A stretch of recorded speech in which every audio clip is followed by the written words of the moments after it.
Today is a big day. We'll be finishing up our DTA, Dynamic Traffic Assignment journey here. So we're going to finish up with this third part. So far we've already covered adding in all the different network objects that are associated with the DTA. So looking at adding in the nodes and zones and parking lots. And then last time we took a look at all of the different parameter settings that we have for like the path choice and search. And then today we're going to take a look at looking at the DTA results and then fine-tuning the network. So just to recap, dynamic traffic assignment is a way for demand between different origins and destinations to get assigned to different paths. And since this path assignment will depend on items like the path distance, the travel time, and any financial costs associated with the path, this is an iterative process that will take multiple simulation runs in order to reach convergence.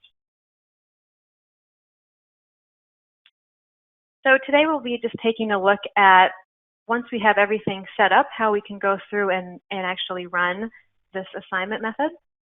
And then taking a look at the results that come out of DTA, and then doing some fine-tuning and adjustments for the model. After that, we'll take a look at what it means for the model to find convergence and how we can check some of the status of those within the model itself. And then once we've found convergence, we'll go through how we can go ahead and deactivate that assignment so that we can finish up the simulation run and collect our network data for multiple seeds.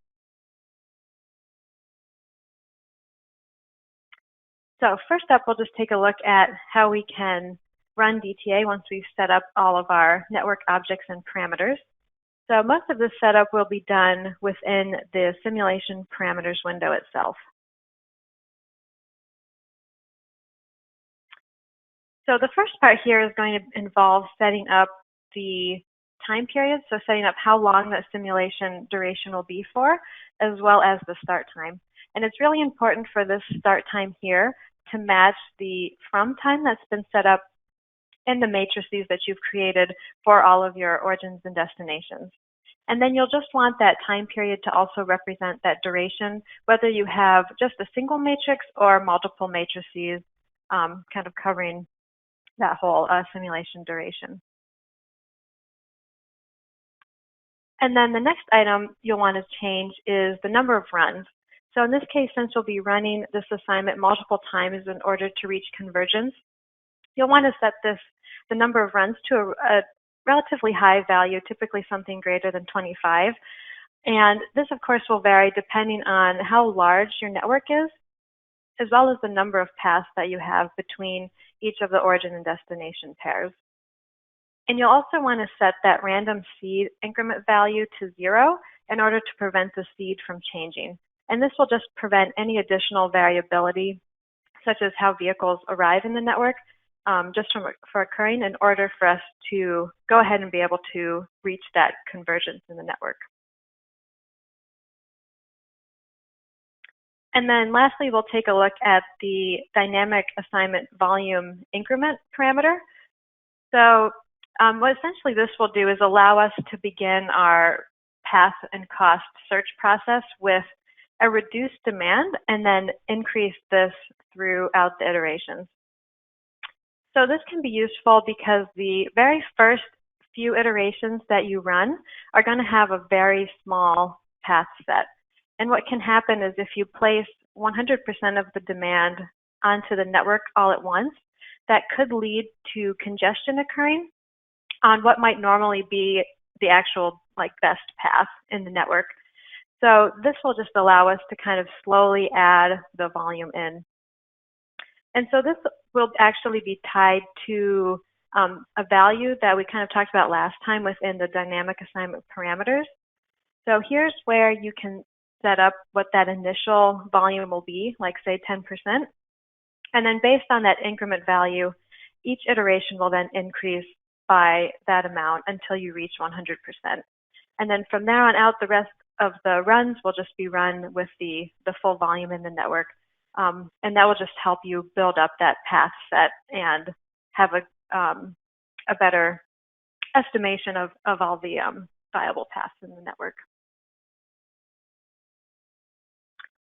All right, so then once you have all of those simulation parameters set up, and then you can go ahead and run the simulation and start to take a look at some of the DTA results. So the two most direct results we can take a look at are OD pair results, which will be information about the different origin and destination pairs, such as the number of vehicles that travel along between those pairs, and some information about the time and distance. And we can also take a look at all of the actual paths that get generated as part of this assignment process.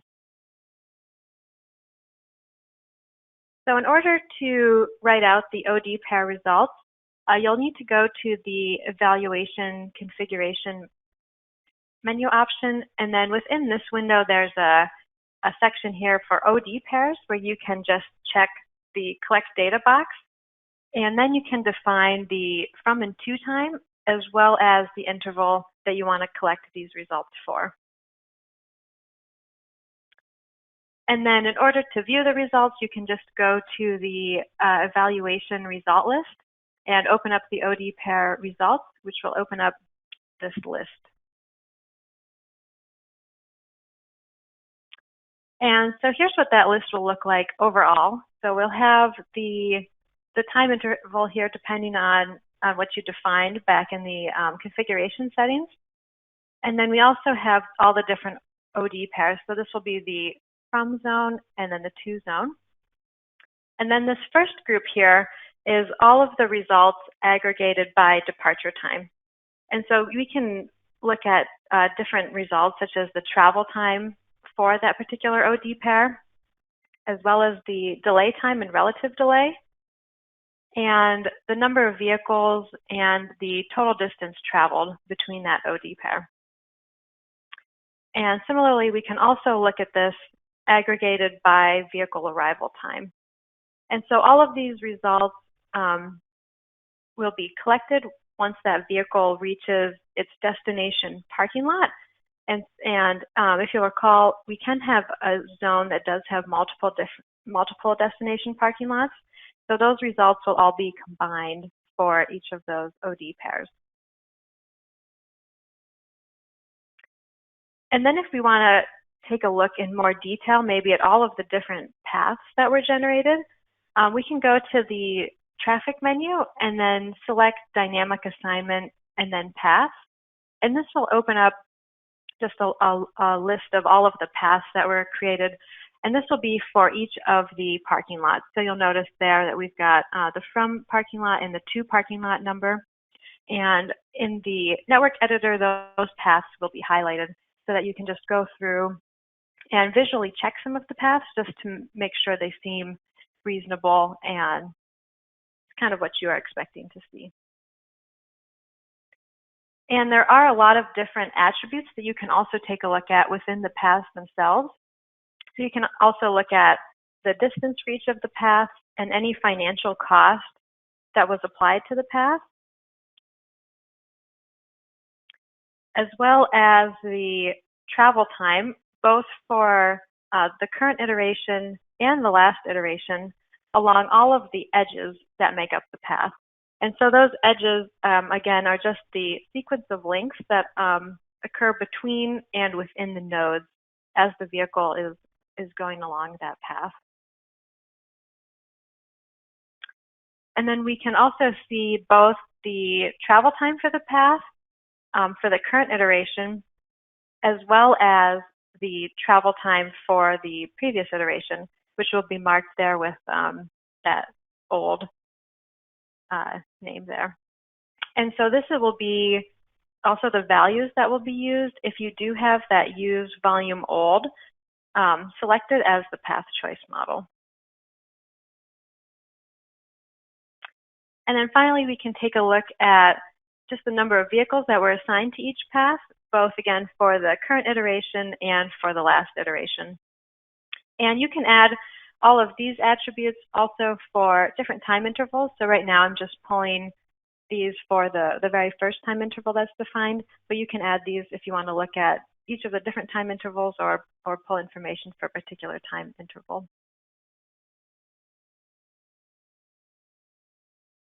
All right, so now that we have taken a look at the directly related DTA results, then we can go ahead and make some other fine-tune adjustments to the model.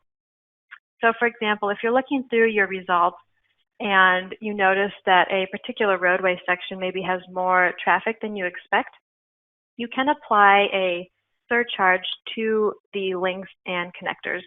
And this will just add additional cost onto those to kind of deter vehicles from selecting that path.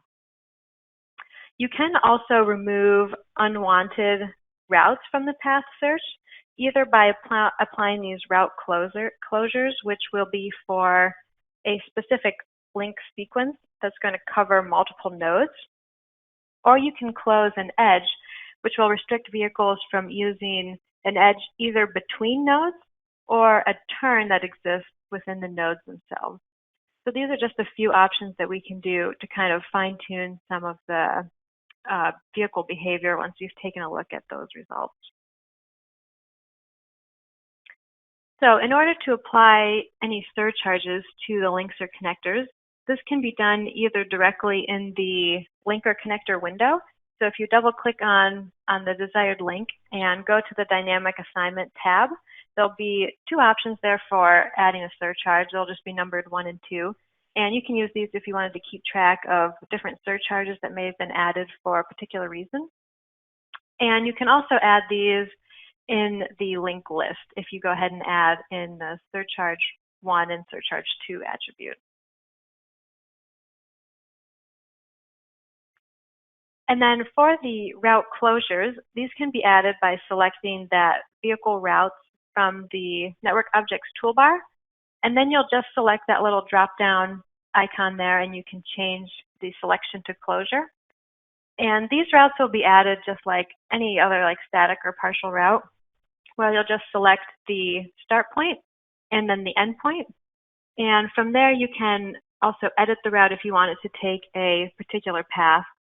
For example, this can be useful if you want to close off kind of this behavior from happening on a freeway where vehicles maybe exit and then just kind of take the exit ramp and then the on ramp to come back onto the freeway. And just a note when working with these route closures, that in order for vehicles to kind of obey these and take these into account, another path will need to exist on the network for that particular OD pair.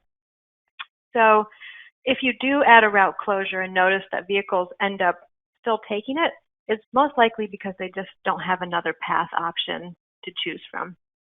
So if you want another path to kind of be forced to be found, what you can do is try and run the DTA process with the alternative routes option turned on.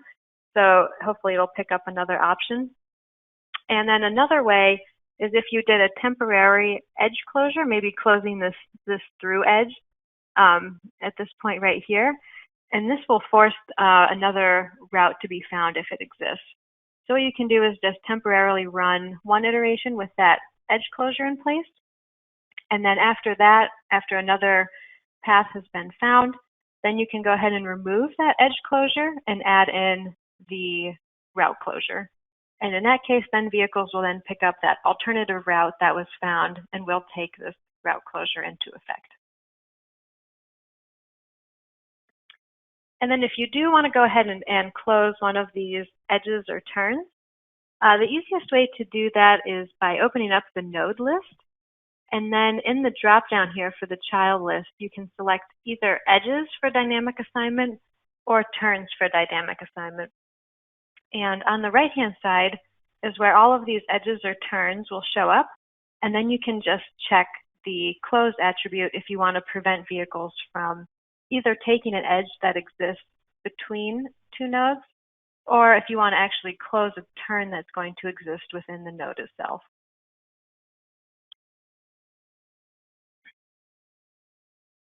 All right, so after we've kind of gone through that process of reviewing results, fine-tuning the model, reviewing results, and fine-tuning the model, at this point, then we can start to run the model for convergence.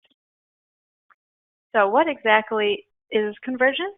Well, in this case, since we're trying to run this path assignment that's going to take the travel times into account, which are going to change between the iterations, Convergence will be reached once we have kind of a stable state.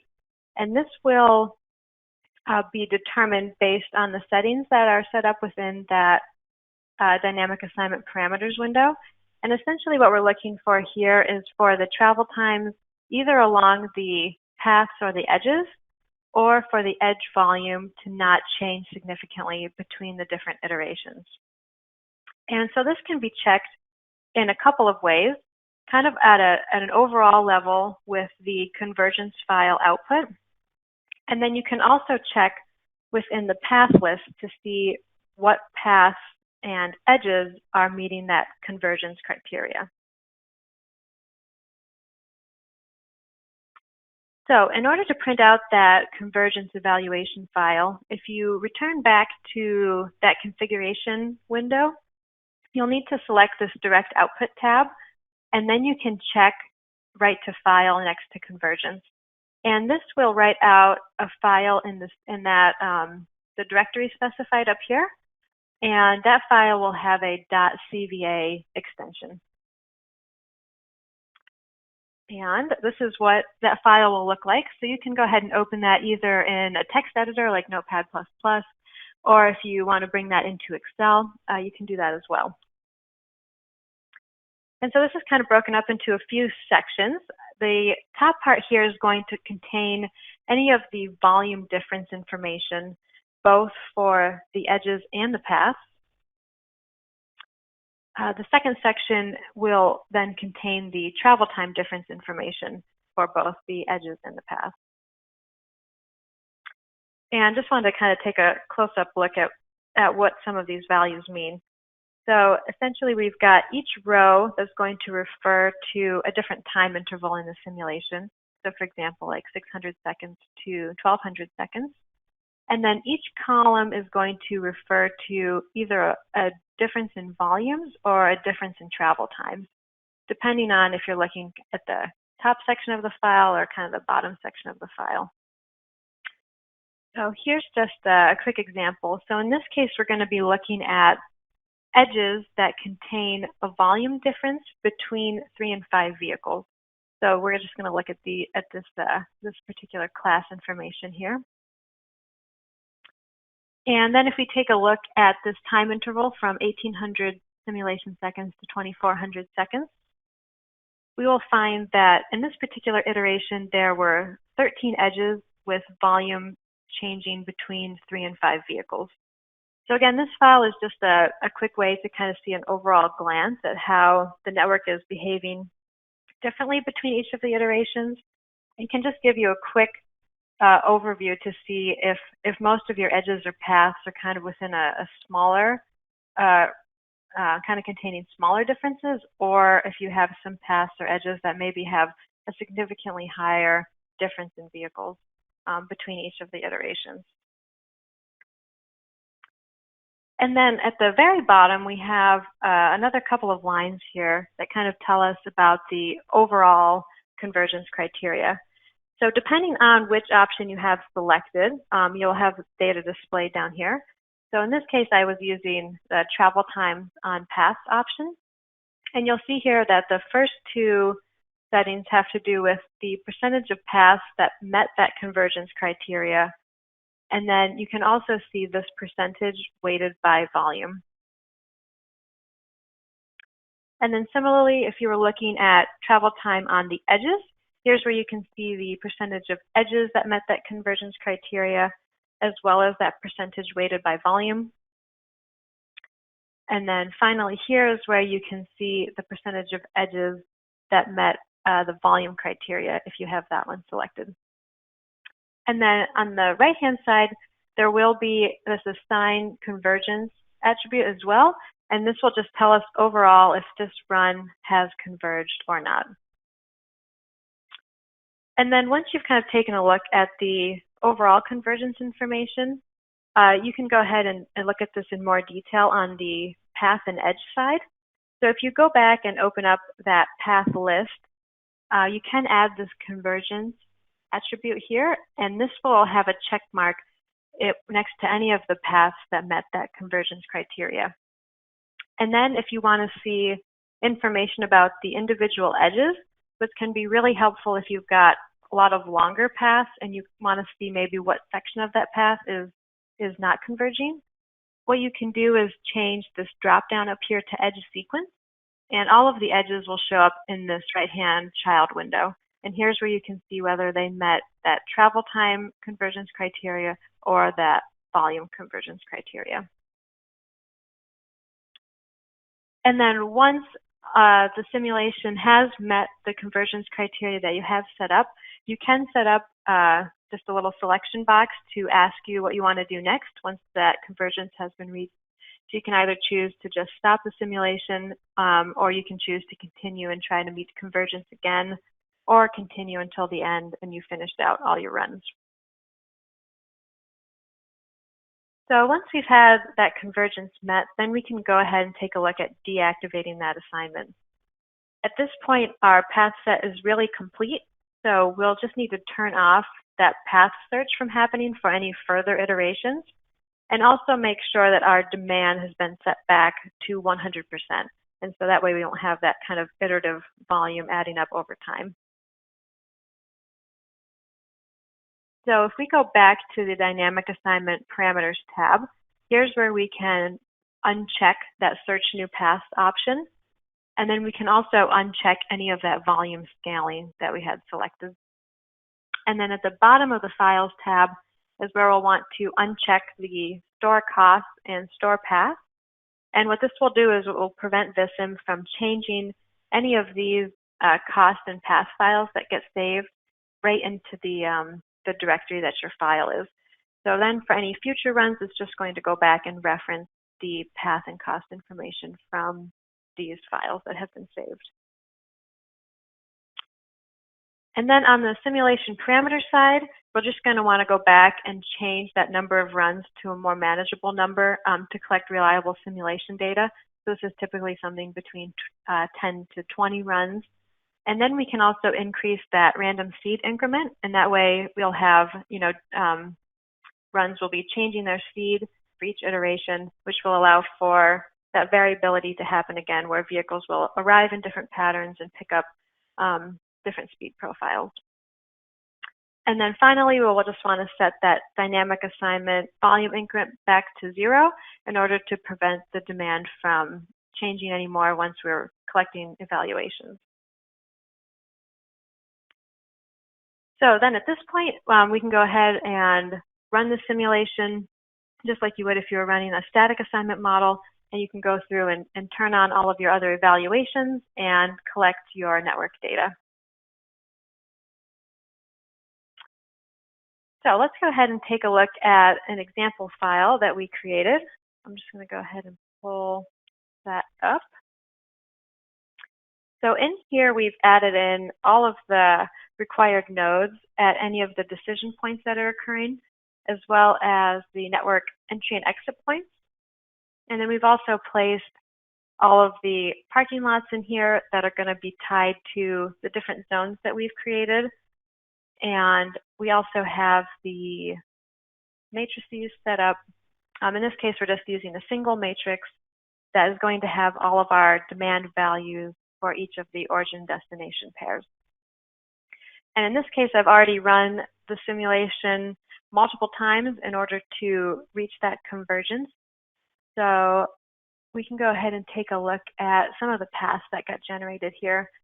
So again, we'll just go back to the dynamic assignment drop down here and select path. And this is where we can see all of the different path information that was generated. And if you select that wrench icon, here's where we can add in additional attributes. So this is where we can take a look at items like the distance, or if we want to take a look at the static cost and the path travel times.